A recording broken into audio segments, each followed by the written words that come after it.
Hello दोस्तों, आज मैं फिर से आपके लिए एक मोटिवेशनल स्टोरी लेकर आई हूँ। स्टोरी का नाम है माँ की ममता। एक छोटे से कस्बे में समीर नाम का एक लड़का रहता था।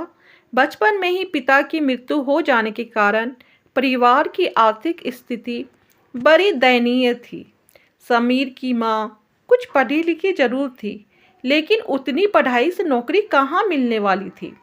सो घर घर बर्तन मांजकर और सिलाई बुनाई का काम करके किसी तरह अपने बच्चे को पढ़ा लिखा रही थी। समीर स्वभाव से थोड़ा शर्मीला था और अक्सर चुपचाप बैठा रहता था। एक दिन जब वो स्कूल से लौटा तो उसके हाथ में एक लिफाफा था। उसने माँ को लिफाफा पकड़ाते हुए कहा, माँ, मास्टर साहब ने तुम्हारे लिए ये चिट्ठी भेजी है, जरा देखो तो इसमें क्या लिखा। माँ ने मन ही मन चिट्ठी पढ़ी और मुस्कुराकर बोली, बेटा, इसमें लिखा है कि आपका बेटा काफ़ी होशियार है। इस स्कूल के बाकी बच्चों की तुलना में इसका दिमाग बहुत तेज है और हमारे पास इसे पढ़ाने लायक शिक्षक नहीं है, इसलिए कल से आप इसे किसी और स्कूल में भेजें। यह बात सुनकर समीर को स्कूल ना जा सकने का दुख हुआ। दुख तो हुआ, पर साथ ही इसका मन आत्मविश्वास से भर गया कि वो कुछ खास है और उसकी बुद्धि तीव्र है। माँ ने उसका दाखिला एक अन्य स्कूल में करा दिया। समय बीतने लगा। समीर ने खूब मेहनत से पढ़ाई की और आगे चलकर उसने सिविल सर्विसेज परीक्षा भी पास की और आईएएस ऑफिसर बन गया।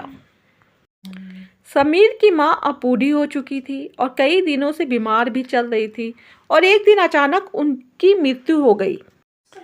समीर के लिए यह बहुत बड़ा आघात था।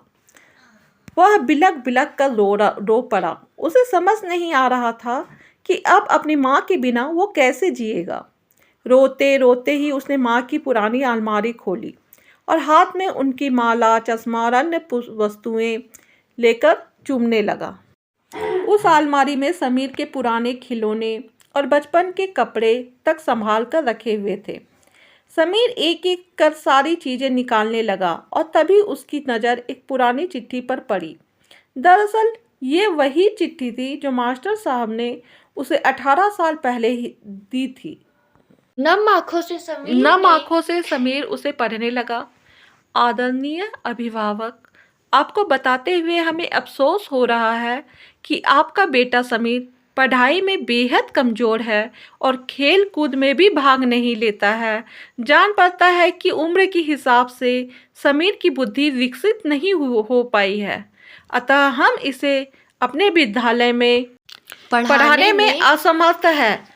आपसे निवेदन है कि समीर का दाखिला किसी मंदबुद्धि विद्यालय में कराएं अथवा खुद घर पर रहकर इसे पढ़ाएं।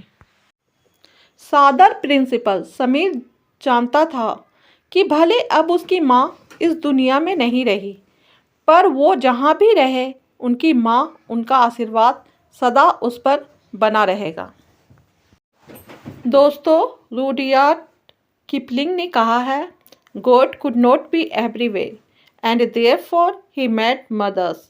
भगवान सभी जगह नहीं हो सकते, इसलिए उसने माएँ बनाई हैं। माँ से बढ़कर त्याग और तपस्या की मूर्त भला और कौन हो सकता है। हम पढ़ लिख ले, बड़े होकर कुछ बन जाए, इसके लिए वो चुपचाप ना जाने कितनी कुर्बानियाँ देती हैं। अपनी ज़रूरतें मारकर हमारे शौक़ पूरा करती है। यहाँ तक कि संतान बुरा व्यवहार करे तो भी माँ उसका भला ही सोचती है। सचमुच माँ जैसा कोई नहीं हो सकता। ये कहानी कैसे लगी प्लीज़ कमेंट कीजिएगा। धन्यवाद।